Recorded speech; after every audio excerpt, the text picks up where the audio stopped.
Hi sir, welcome to APTA. Hi అండి. Sir మీ పేరు? అయోధ్య కుమార్ కృష్ణం శెట్టి అండి. ఓకే, మీరు ఏం చేస్తారండి? ఆమె ఫిల్మ్ డైరెక్టర్ అండ్ ప్రొడ్యూసర్ అండి. Okay, film director and producer. Okay, ఇప్పుడు స్టార్టింగ్ ఈ డైరెక్షన్ ఫీల్డ్లోకి వస్తానంటే ఫ్యామిలీ మెంబర్స్ కానీ లేదంటే ఇంట్లో వాళ్ళు కానీ అంత సాధారణంగా ఒప్పుకోరు. సో మీ ఇంట్లో అలా జరిగింది ఏంటి? మా ఇంట్లో ఒప్పుకోకపోవడం ఏం లేదు కానీ they were they left and I mean న్యూట్రల్గా ఉండేవాళ్ళు. నాకు వదిలేశారు అదంతా నీ ఇష్టం అమ్మ అని.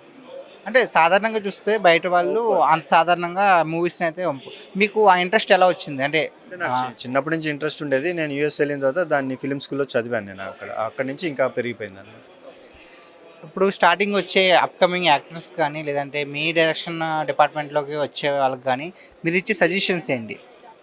అంటే అంతా అంటే బాగా ప్రిపేర్ అయ్యి రావాలి. ఇప్పుడు సినిమా తీసేవాళ్ళు చాలామంది, ఫర్ ఎగ్జాంపుల్ నేను కూడా ప్రొడ్యూసర్ కాబట్టి చెప్తున్నాను. ప్రొడ్యూసర్లు కొంతమంది ప్రిపేర్ అవ్వకుండా, మార్కెట్ ట్రెండ్స్ తెలియకుండా, ఎలాగ అమ్మాలో తెలియకుండా 2-3 కోట్లు ఎక్కడో అప్పు చేసి లేకపోతే వాళ్ళ దగ్గర ఉన్న డబ్బులు తీసుకొచ్చి పెట్టేస్తారు. కానీ వాళ్ళకి నెక్స్ట్ ఏం చేయాలని తెలియదు. So you have to do reverse engineering. First లాస్ట్లో ఏం చేయాలో తెలుసుకొని అప్పుడు ఫస్ట్ చేయాలి ఎలాగమ్మా. సో చాలా రీసెర్చ్ చేసి, చాలా హోంవర్క్ చేసి రంగంలోకి దిగాలి. Compare with your childhood and ఇప్పుడు చాలామంది యాక్టర్స్ కానీ ఇలాంటి చాలామంది డైరెక్టర్స్ కానీ వచ్చారు. మన చిన్నప్పుడు చూసుకుంటే అంతమంది లేరు. ఇది చాలా బిగ్ కాంపిటీషన్. సో ఈ కాంపిటీషన్లో మీరు ముందు ఉండడానికి ఏమేమి ప్లాన్ చేసుకున్నారు?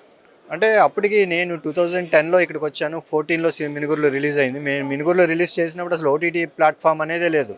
అంటే నెట్ఫ్లిక్స్ లాంటివే లేవు. 2016లో వచ్చాయి. 2016లో నెట్ఫ్లిక్స్ వచ్చినప్పుడు ఫస్ట్ తెలుగు సినిమా they offered was Minuguru. So అట్లాగా అప్పటికి ఇప్పటికి ఎంతో మారిపోయింది. అప్పుడు థియేటర్ ఒకటే మాధ్యమం. ఇప్పుడు ఎవరు థియేటర్కి వెళ్ళడానికి కష్టంగా ఉంది. ఇప్పుడు ఓటీటీ పెద్ద మాధ్యమం అయిపోయింది. అందుకని ఇప్పుడు రేపు నాకు ఇక్కడ సెమినార్ కూడా ఉంది. రేపు నేను సెషన్ తీసుకుంటున్నాను ఓటీటీ మీద, డిజిటల్ ఫిల్మ్ మేకింగ్ మీద. I'm taking a session. So what are the new trends, కొత్త పందాలు ఏంటి, కొత్త ఎవెన్యూస్ ఏంటి సినిమాలోని కానీ, లేకపోతే రేపొద్దున యూట్యూబ్, ఓటీటీలో, థియేటర్లో కాంపిటీషన్ అంత ఉన్నాయి అన్నమాట.